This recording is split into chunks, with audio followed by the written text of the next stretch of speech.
हाय दोस्तों, आप सभी का इंजीनियरिंग मैथमेटिक्स में स्वागत है। आज हम लोग पढ़ने वाले हैं ब्लेसेस इक्वेशन और ब्लेसेस फंक्शन। तो ब्लेसेस इक्वेशन किसको बोलते हैं? बेसिकली अगर हमारे पास X square B square Y by D X square plus X D Y by D X plus X square minus N square Y is equal to zero, इस form में इक्वेशन दिया हुआ है, उस फॉर्म में क्या बनेंगे? ब्लेसेस इक्वेशन बनेंगे।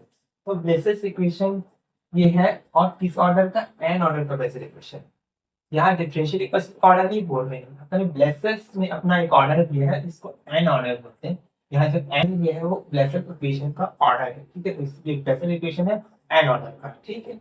अब हम लोग देखते हैं इसको पर्टिकुलर सॉल्यूशन को ही हम लोग क्या बोलते हैं? ब्लेसेस फंक्शन बोलेंगे। जो भी पर्टिकुलर सॉल्यूशन आता है इसका, उसको हम लोग क्या बोलते हैं? ब्लेसेस फंक्शन बोलते हैं, ठीक है। तो पहले हम लोग इसको सॉल्व करेंगे, तो उसके पहले केस देखते हैं कि किस तरह से इसको सॉल्व किया जा सकता है। तो पहला केस बोलता है, अगर हमारा जो एन है, एन जो ऑर्डर है वो इंटीग्रल ना हो या जीरो ना हो। इंटीग्रल भी नहीं होना चाहिए, जीरो भी नहीं होना चाहिए। जीरो पर तो भी नहीं चलेगा, इंटीग्रल हुआ तो भी नहीं चलेगा। अगर इंटीग्रल नहीं है, जीरो नहीं है, तो जो हमारा कंप्लीट सॉल्यूशन होगा वो क्या होगा? y is equal to a j n x plus b j minus n x, ठीक है। इस बार में हमारा कंप्लीट सॉल्यूशन आ जाएगा। ठीक, यहाँ के लिए a और b कांस्टेंट है, और j n x और j माइनस n x ये क्या है? ब्लेसेस फंक्शन है। क्या है? Blesses function of first kind लिखा हुआ है, blesses function of first kind.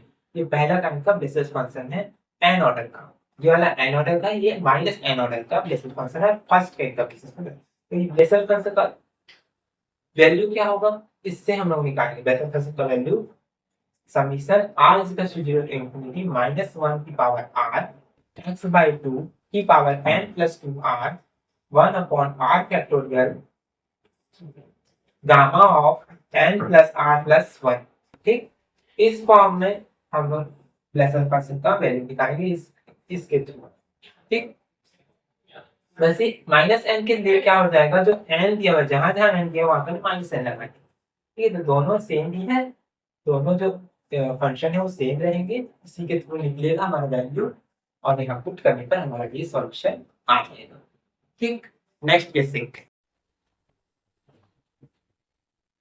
तो केस नंबर 2 क्या होगा? अगर n क्या है अपना? जीरो। n अगर जीरो है तो अपना कंप्लीट सॉल्यूशन हो जाएगा y equals to c1 plus c2 से y। y1 क्यों है? जो y1 है जो इक्वल्स टू y2 हो गया, अपना जो वैल्यू है g2 x हो गया, ठीक है। जो उसी वन सी के साथ वैल्यू चेंज नहीं होती है, तो ठीक है, दोनों इक्वल हो गए, ठीक है। केस नंबर 3 क्या बोलते हैं? n is integral. अगर n इज इंटीग्रल है, कोई इंटीग्रल वैल्यू है, कंप्लीट सॉल्यूशन क्या होगा? y is equal to a jnx plus b ynx। अब ये ynx क्या है? ynx की फॉर्मूला दिया है jnx integration d by dx by x jnx की पावर 2। ये वाला जो फंक्शन है इसको हम लोग बोलेंगे blesses function of second kind, ठीक है। और इसको न्यूमैन फंक्शन भी बोलते हैं, न्यूमैन फंक्शन भी बोलते हैं, ठीक। तो ये दोनों फंक्शन कहलाता है, ठीक। ये हो गया second kind of blesses function, ठीक। इसके बाद हम लोग देखेंगे रेफरेंस फॉर्मूला, इसके बाद